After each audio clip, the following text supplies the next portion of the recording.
Hi there, everybody. Gwen Jones here. Welcome again to the Action to Impact show. This week, we're talking dirt. I'm giving you the full dirt, the full soil, the full compost, the full environmental impact. That's right. We're talking about a Rotary group this week that has 15 people in it. 15. That's it. 5, 10, 15. But lo and behold, those 15 people got a worldwide grant, hooked up with another country, and before you knew it, was helping a local food bank get $100,000 industrial composting machine. Now, I'm super excited for you to listen to this conversation. Why? Because I am a huge gardener.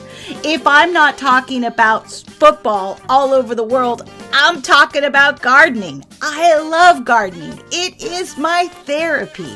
And composting is something I personally have gotten really into this last year. So join me for the conversation, won't you?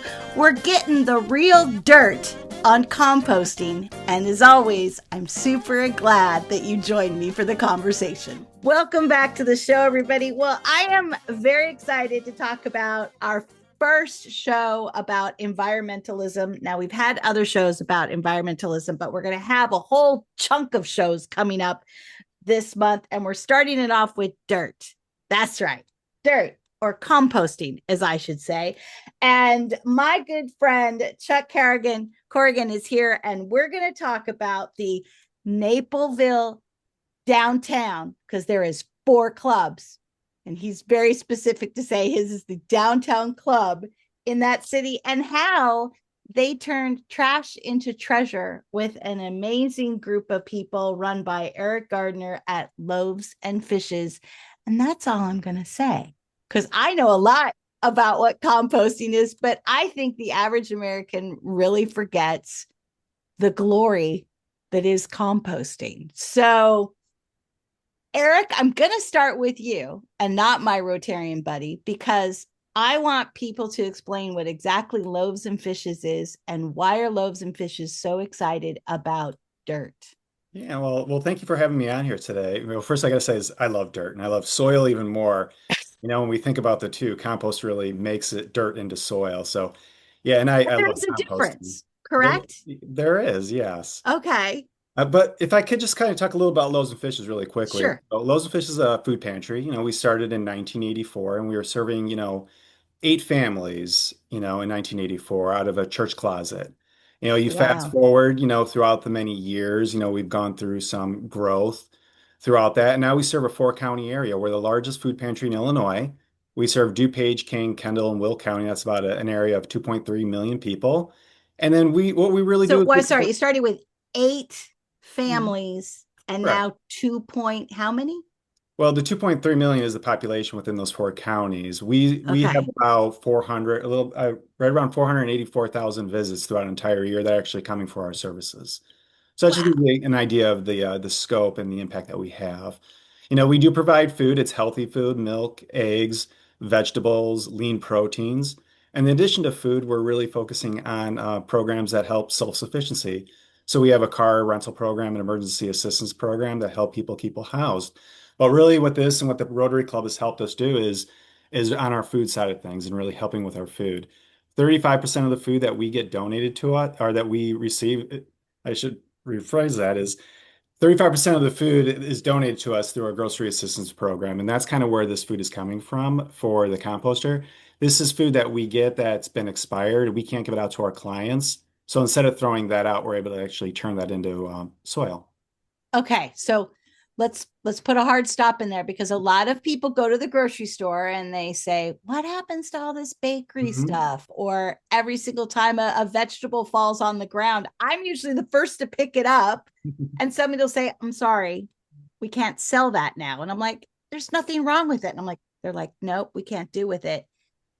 But it doesn't always get thrown away. Is that Yeah. correct? Correct. So the food, we don't really get food that's been, fallen on the ground or anything like that. So the food that we get is going to be, items that are coming in. Let's say they have a new shipment coming in and they don't have room on their shelves. or they think their product line is close to the expiration date, we can get that food out into the public within 24 hours. Wow. However, as we go through that and we inventory that, we know we're going to come with this, we have to take all the food. So some of it is food that we wouldn't want to give out to an individual. That's the food that we normally discard. So we have a whole set of volunteer, we work with about 1,000 volunteers throughout the entire year, and they're really going through and inventorying that food for us. They're going to go through each one and looking at every strawberries. If they have a bunch of mold on them, we wouldn't want to be giving that out. Or if it's just mush, we wouldn't be giving that out. We take Right. the healthy food, the food that's great, the food that I would eat, the food that all our staff would meet, our volunteers would eat. That's the food we want to give out to the clients and get into the hands of them. But unfortunately, within this, there is food that normally we would discard, that we were throwing it out. It was going into dumpsters, that was going back into landfills and just taking up space. And how much food, I mean, because I am appalled Hmm. at how much food we throw away. Some figures say nationwide that we almost throw out half the food that we produce. Yeah. So, how much of this food given to you from generous, loving people that want to do the greater good for the world, how much of this food was ending up in landfills? Yeah, so with us locally, we give out about, we distribute about 8 million pounds of food. That's about how much food is actually going out our doors to our clients. When we're taking in food, about 300,000 to 400,000 pounds is food that we would normally be throwing out in every single year. It's just unhealthy, not quality Wow. food. So with Chuck's help and the Rotary Club's help, we fixed that issue. So over a 500,000 pounds or 250,000 pounds of Nearly, yeah. food every single year, and this is just in the suburbs of Chicago. Let's like That's just in wrap our organization. wrap your head around that, everybody, because we have 50 states, Puerto Rico, and all of a sudden you're telling me that. So it's not unheard of that there's 250,000 pounds of food here in Boston, where I'm talking to you at, around Boston, that's being thrown away. Is that, I'm not asking you to prove Yeah. that to me, but Yeah. it's not unrealistic to say that this is how much food ends up in landfills every single year. Correct. If they're on a scale similar to Loaves and Fishes, that 300,000 to 400,000 pounds is Loaves and Fishes. So yeah, you can look at other organizations of the same size. Some smaller organizations are going to have less pounds of food that they're discarding. Larger organizations may have more food that they're discarding. But yes, there's quite a bit. Nationwide, you're looking at billions and billions of pounds of food that just gets discarded. And I hope Or everybody who's listening or watching us can be shocked by that, because I'm shocked by that. I think when we have people that are hungry and we are throwing away food, there's something wrong in the circle of life, let's say, there. And Chuck and his gang helped you with that. So let's get to composting. Let's get to the positive side. Now that everybody's driving their car or watching this like fully depressed that we're throwing away But hundreds there's of good thousands. news. There's There's good good news news. to it, right? Yeah. So Yeah. that's where Chuck steps in with the good Yeah. news. So Chuck, what did you guys do to help, 250,000 pounds of food not end up making methane gas? I might throw in, because once it gets to the landfill, it makes methane gas, does it not? That adds it to does. Yeah. change. Our state of Illinois study showed that about 25% of the waste going into the landfills in Illinois is food waste. So it's a Wow. huge problem. And, um, you know, we put together a grant with Loaves and Fishes that addresses, the problem of food going into the land waste. And they have a great mission of helping people with food security. And really this project combined two really important things, helping the environment and helping those who have a need. Back up a little bit. Our district in the Chicago area was looking for a project that they could put some of their DDF into. So DDF is district designated funds, part of the Yeah. whole Rotary Foundation process. And we have very active clubs that do wonderful projects all around the world in foreign countries, India and Africa, you name it. We have a presence there. But we were looking for a project that we could do with a global grant, but locally in the Chicago area, and put some of those dollars to work so that our clubs in our district could say, here's what we're doing with Rotary Foundation dollars. And so we put the word out. We're looking for a project that can make a difference, that have a big impact locally. And we reached out to Loaves and Fishes because they're a great organization that everybody is very admiring of. I love the work they do, and said, do you have a project that we could help with? We can't just buy you food with a global grant, right? Right. Because that's not going to sustain itself. Right. You gotta Action buy- impact. We gotta have Right. an impact. Right. They came back to us and said, hey, look, we have a problem we've been looking at for a little while, and that's this food waste that we generate or collect and have to pass on to the landfills. And we've identified a solution, which is an industrial composter, huge machine that takes the food waste, turns it into compost, and the compost then can go to gardens and farms and create new food that can come back to Loaves and Fishes. Immediately, we recognized it as a perfect project for the thing we were looking for, and we were able to expand and get a lot of clubs to participate. But Eric and his team identified exactly the product they needed. It's a composting that can process over 1,000 pounds of food waste a day and turn it into roughly about 100 pounds of compost on a 24-hour cycle. And so we went through the process of getting that bid out, ordering the machinery, and fortunately was installed and is now up and running. And we have, to the most part, eliminated all that food waste that Loaves and Fishes was taking to the landfills every year. Wow. So this industrial machine, Eric, Chuck is telling me that so it's running like all the time. Is it like a 24-hour a day thing because you get this much food? Yeah, so we rescue food 7 days a week. So we have volunteer staff that are out picking up food from local grocery stores, other places 7 days a week. So we're really never closed. First of all, I think it's very cool to say that we're out there 7 days a week rescuing food. Yeah, we have. I think that's a really cool way to think of it. I'm here to rescue you. Like you should wear capes or something. I'll have to bring that up to our volunteer coordinator. She might like that idea. Super fooders. And so it comes to you guys pick it. You guys already explained that. Strawberries that are moldy, they go in this composter. And does that get filled daily? Yeah, so we, depending on when staff is there and all that, but yes, we try to achieve for that. There's going to be, it's kind of like where similar to you mentioned you had a desktop, kind of a countertop little composter. Mm-hmm. Imagine that 1,000 times larger, so it is, cooked heat, steam, and all that in there. So we able to load that up in there, kind of cooks it down, shrinks that amount down, and we can kind of keep on adding to that till it gets full. And then once it's full, we're able to remove that compost. And that's the actual compost that we have. From there, we have partnerships with the Naperville Park District and the Conservation Foundation. So then we would bring that over to the Conservation Foundation, and they actually have a really neat program. The Park District's able to use it in their flower beds and all that. Right. Conservation Foundation, they actually use it in their farms. And they actually have a part that they use that, and they're actually growing food for us. So we're able to take in old produce that we wouldn't be able to give away, reduce the size of it, compost it, put it back into the soil, back to Mother Earth. So it's not going to landfills, taking up landfills. From there, the Conservation Foundation actually grows produce for us that we actually get gratis. So there's no charge for that food that they grow for us. And we're able to give that out to the clients as well, too. So we're basically taking trash, growing food, and feeding people with that. Trash to treasure. Yes, trash to treasure. Yes. Yeah. So you were mentioning mine, and they're not sponsoring the show, but the company that I work with is a company called Vigo. And I mean, I can put that up there, but that's my machine. And that's how many pounds that I've done in the last couple. So 74, so almost 75 pounds.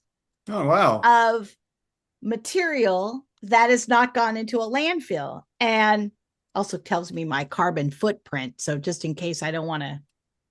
I love data like that too. Yeah. So it's hard data. So, but what I found amazing is how much we as people can compost.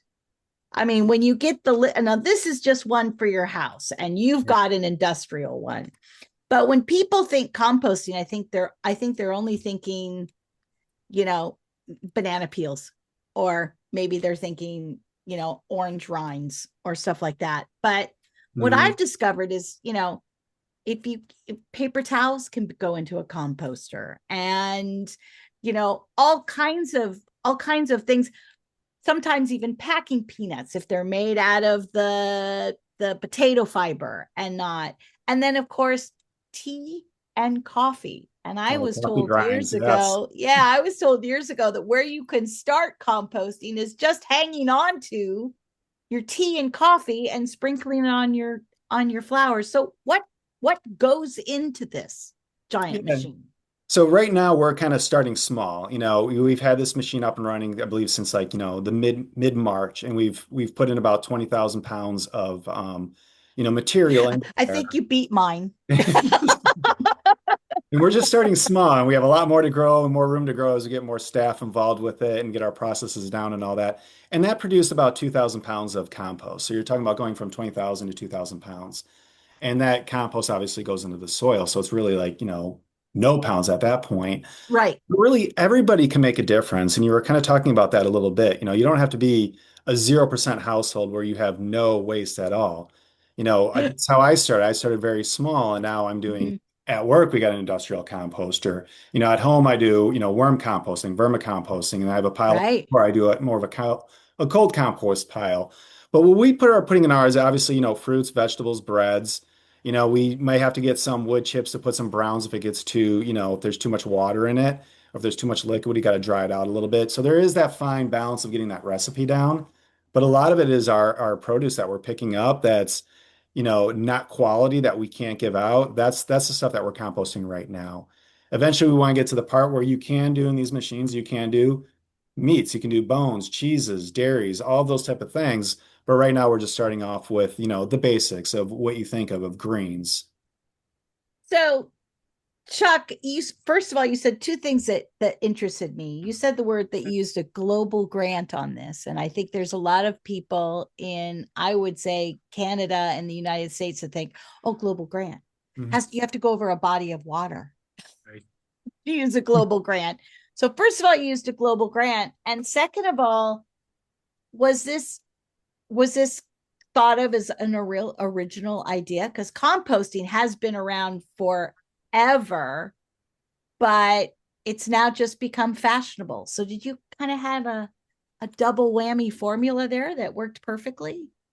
We call this a local global grant.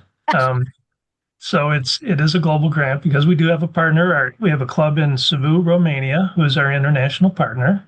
We had done a grant with them and helped them out in a project over in Romania, and now they returned the favor and was our partner on this one.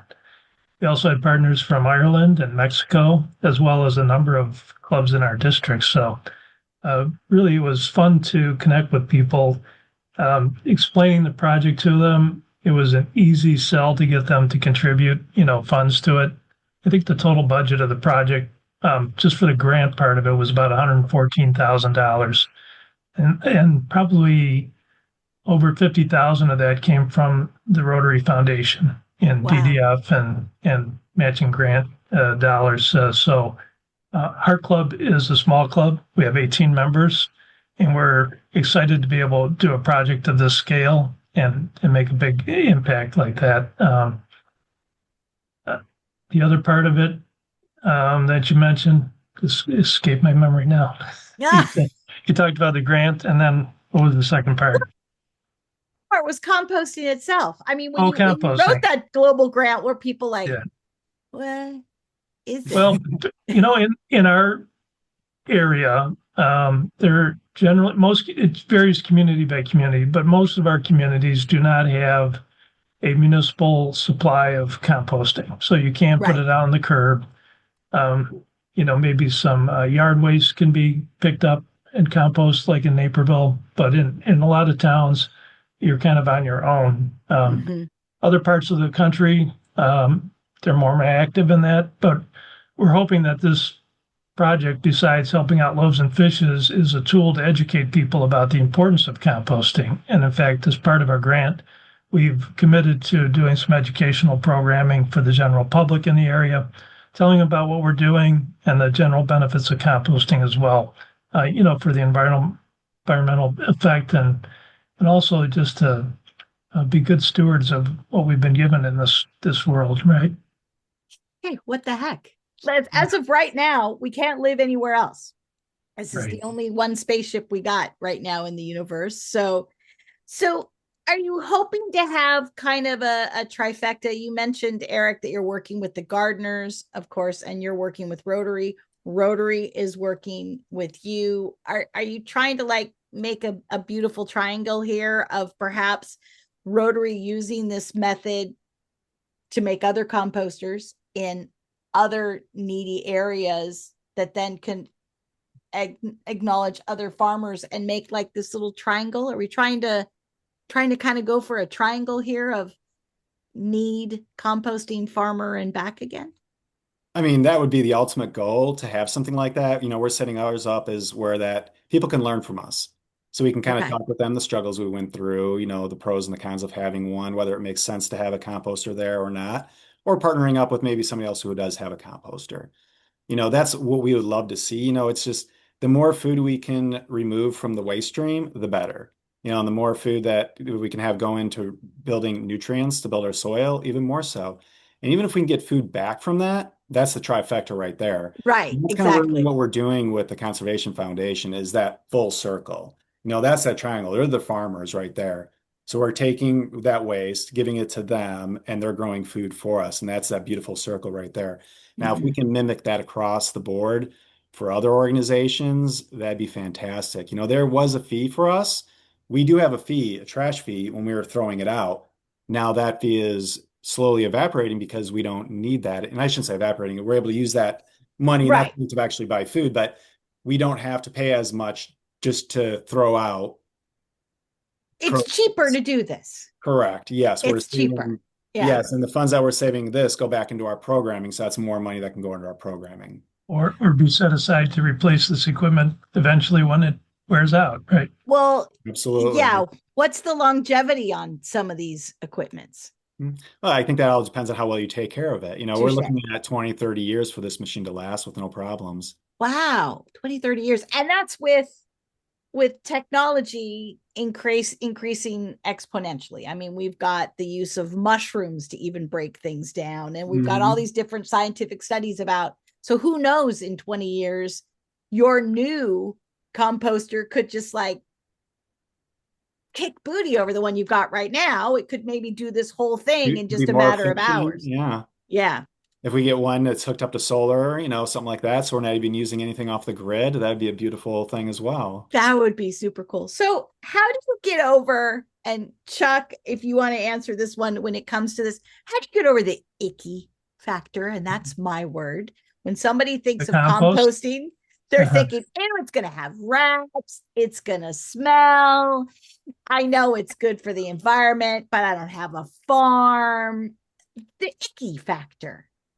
I think if you're talking about doing it at home, the machinery like you have, the equipment like that is something where it's just like throwing in the trash bin.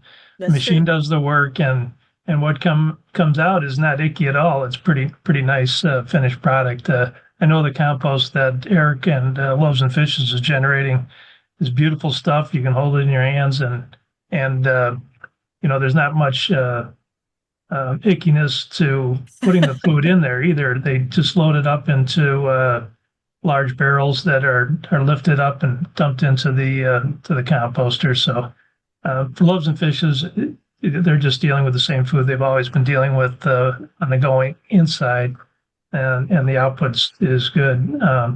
And then at home, again, it's the same thing. You can just, if you have a good means to create the compost or have it collected somewhere, it's really just changing your routine just a little bit to make a big difference. So your Rotary group wrote a check. You got the funds. It's bought. It's going. Has your Rotary group gone and volunteered at Loaves and Fishes and actually made some compost? Well, we routinely volunteer with Loaves and Fishes, but we haven't volunteered to do the composting. They're training their staff. So Eric, just letting you know, just Yeah, just letting you know, we're he's willing to there. do it, but they have some safety protocols. They're not just going to let anybody in there to play with machinery. So they're training folks that are regular volunteers to do it. We did have an excellent unveiling of the machinery, and most of our club members were there, as well as a lot of people in the general public who heard about it, contributed to the project, and were excited about it. So we get involved with it, but we're not pushing the buttons on the machine, at least not yet. Yeah, and Not I yet. know the Rotary Club has definitely expressed an interest in that, and a lot of our volunteers, and that really goes to showing a lot of our volunteers express an interest in that as well. So it goes to show that there's really an interest in the community of composting in general. But yeah, when you're thinking of this machine, though, there's a lot of moving parts to it. Right. Oh, and you talked about the ickiness and how do you get over that? And it's like, whether you're dealing with the ickiness, whether you put it into a composter or whether you put it into a trash can, that's the ickiness part. You're done with That's it. true. So with that, we have it where we put all the ickiness into, like a big garbage can, say. And then Hmm. that garbage can is then wheeled over, multiple garbage cans are wheeled over. And you ever see like a dump truck that has it where it picks up the garbage cans and it kind of flips it into the Right. track? Yeah. It's something similar to like that. So you're dealing with a lot of moving parts and a lot of machinery. So there is definitely specialized training with it. So that kind of goes into a cage door gets shut, then that thing gets flipped into it, and then you do that over and over, then you hit a button to start cooking it.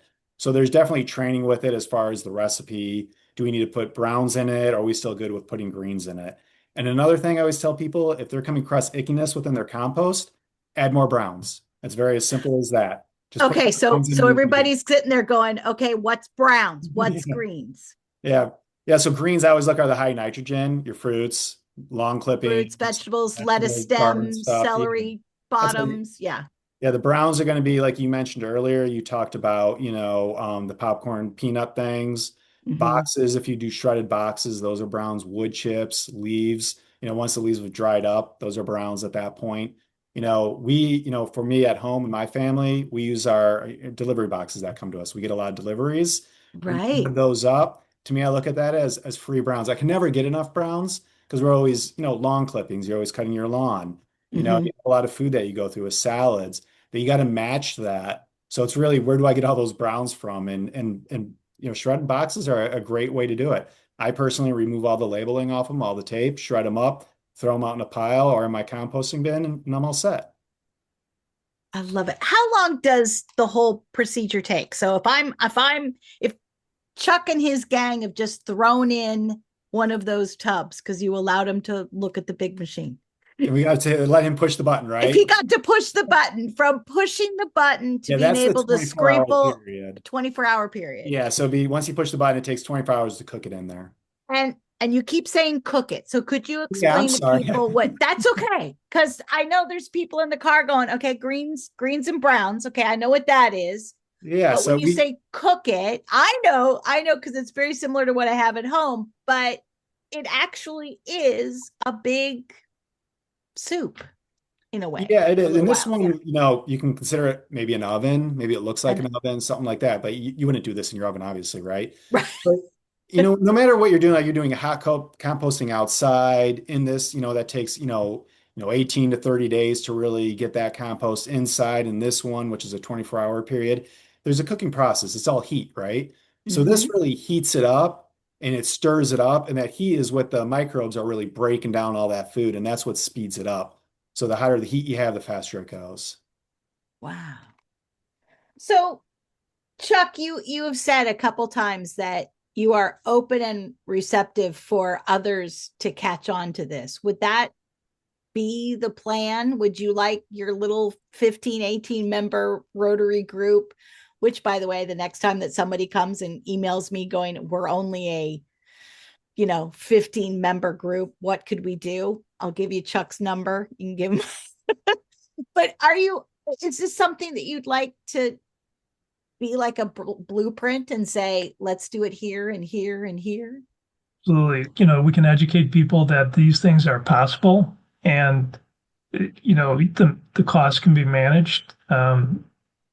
really, in the long run, Loaves and Fishes is saving the money that they would have been spending on food waste disposal anyhow. So by using the grant, we were able to accelerate getting the capital to have the machine put in. But businesses, restaurants, schools, hospitals, people, anywhere that generates a large quantity of food waste can be looking at a similar project, and they might have the resources to do it without a grant. Family households can look at ways to reduce the amount of waste that goes into the landfills. If we can shrink the 25% of what goes into our landfills in Illinois down to 12% or 10%, we made a huge difference, not only in reducing the amount that actually goes in the landfills, but reducing the methane gases and the other negative side effects that as a result of that as well. Amazing. And that's okay. Not Please. paying attention to using the compost in good ways, right? Well, yeah. I mean, I started putting in some annuals and replanting some perennials, and there I was with my bucket of compost that I have just been storing up in my garage all winter long, and off it went into the garden, all of it.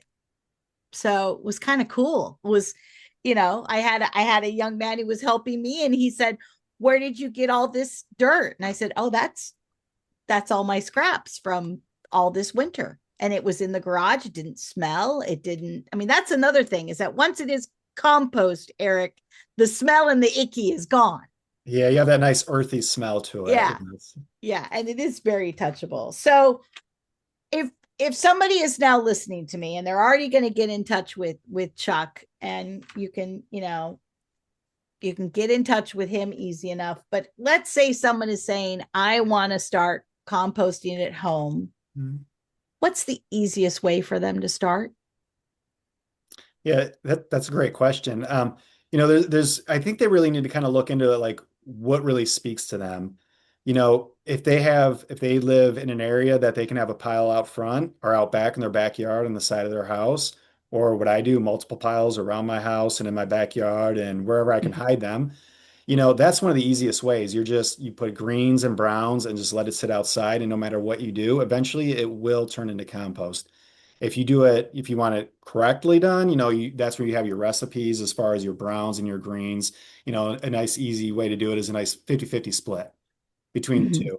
But if you don't care and you want to set something up at the end of fall and you want it ready for spring, just throw it in a pile out back and it'll eventually compost down. That's one of the easiest ways. There's vermicomposting. If you're comfortable with worms, they can go through quite a bit. I had worms. They were great. They're awesome. And they produce a very great, matter that can go back into the soil as well too. That's another way of doing it. Or there's even, there's services that you can pay for that. If you just want to put a bucket out front in certain areas, in certain towns, you can pay a service that they'll come and pick up a bucket of compost for you. So there's a couple different ways of going about it, but I always tell people is just start small. Don't think that you have to have everything, that you got to compost everything. Because when I first got into it, that's what I was trying to do. And it became overwhelming. And it's like, you get to that point, okay, what do I compost? What can I compost? Eggs take longer. Shells take longer. Do I need to wash the shells? Oh, what if I use this and cooked with it already? It's got oil on it. Can I use that? So let's start with something. When you cut up a tomato, if you don't use all the tomato, put that outside. Carrots, put that outside. Whatever you don't use from your salads, put that outside. And if you mix that with some of your shredded cardboard, and if it's outside in the ground, nature and worms will come and dissolve it and make it into soil for you. That's awesome. And sometimes it might just be as easy as saving your tea and your coffee grounds. It is easy as that. And if you have the funds, you can buy a machine like you have, and that makes it even super easy. You just throw it in there and let the machine do the work for you. There is tons on the market, and they're about the size of a trash can in your kitchen. And my grandson calls it the dirt machine. He loves it. He's like, does that go in the dirt machine? And I might steal that name from him and call our big machine the dirt machine. The dirt machine. He calls it the dirt machine. And now, but what I like is I love it if I don't finish a meal, like the salad or whatever, or if if I'm on location, all of a sudden they come back and everybody finds that interesting thing in the back of their fridge. Oh yeah. I put it in the dirt machine. So now it's not waste. I know it's gonna make more. Chuck, I will throw you under the bus though. Do you compost? No. Oh, We have tried it in the backyard. We tried different recipes. We got a little discouraged, but now we're reinvigorated and we're going to give it another shot. Eric, if you would do me a favor and go get Chuck, because I didn't realize the one of the last questions of the show was going to be a gotcha question to Chuck. I'm sorry. Well, Chuck has done Learn amazing. myself. I've been educated myself by this whole process, so it's There good. you go. And really, if I could just say, too, I think, him not composting, he's going to be making up more by doing this project and all that. But it really was a neat project in the sense that it's really bringing multiple clubs together, Mm, bringing different organizations together. And right there, you have Chuck right there is saying it kind of reinvigorated him to kind of give composting another shot again. And composting is like thing when you start talking about it, people start enjoying it and they see the benefit of it. Composting really mhm. sells itself. So just getting the word out there, with this podcast, I know we'll get more people to at least try composting. And that's all I can really ask for is just try composting. And then for other businesses, restaurants, do an industrial composter and just stop throwing it out. You'll save money long term. I mean, Yeah. the benefits, going into the land is what speaks to me, but a business person, if they're business minded, they're going to be saving money by composting. In fact, I one of the biggest composters that are starting to go on are these all-inclusive hotels and cruise ships are Oh, starting to awesome. compost like crazy Good. because they make more food than people Yeah. use. So then last question for you, Chuck, since since you had buddy groups from other countries, are they composting? Have we at least gone that way, or is that another gotcha question for you? I'm sorry, hon. It's interesting. It is an interesting question because we did talk to our partners and they were kind of surprised that we were throwing food waste into landfills. They have different approaches. They in Europe they have thousands of years of history of where the food scraps just go back on a farm somewhere, and become compost. And in other parts of the world, um, they just have different approaches to it. So we live, we don't really think about how other people treat their garbage or treat their food waste, but it does vary quite a bit. But once we explained what the issue was and why we put things in the landfills here, then they were very supportive. On the East Coast, there was a time when New York City would, and New Jersey, places like that would just take a barge and take it out in the ocean and dump it in Dump the it. ocean, right? Yep. Which for food waste isn't the worst thing, because it can get recycled in the oceans, but Right. plastics and other trash that goes with it is the bigger problem. But every location has its own way of dealing with it, and we've identified it's a problem here, and we're just trying to help a little bit with the solution. Uh, don't let that small club fool you. And Eric, what's your goal for composting? Are you hoping this kind of grows? Are you in touch with other food banks and or needy organizations about maybe expanding this whole idea? Yeah, we haven't really got to the point where we're talking to other organizations about expanding, but we have added to our partnership of people that would receiving the compost. Okay. But we're not at a point yet where we can taking, materials to put in there that, aren't going through our operations yet, as of yet. But, I would open it up that if anybody's interested, we definitely would love to show it off, show it how it works.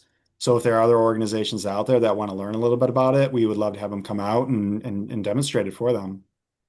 There you go. Invite everybody. All right.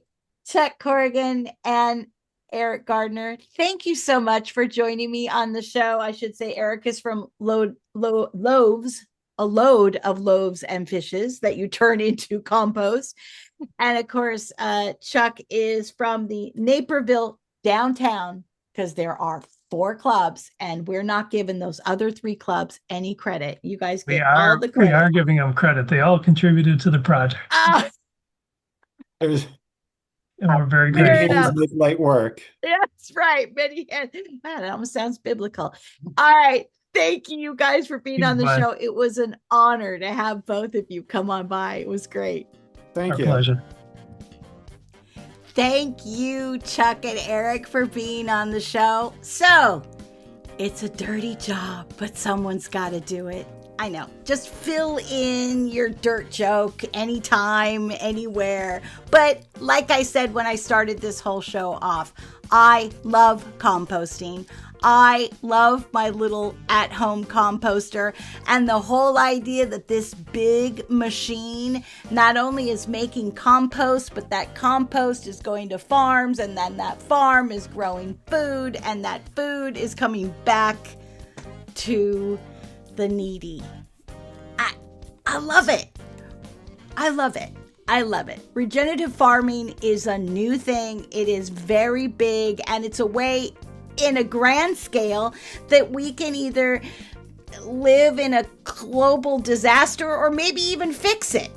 I mean, look it up, you guys. Regenerative farming, composting, I tell you, it's a way that can do a lot environmentally, a lot for the hungry, and just make you feel good.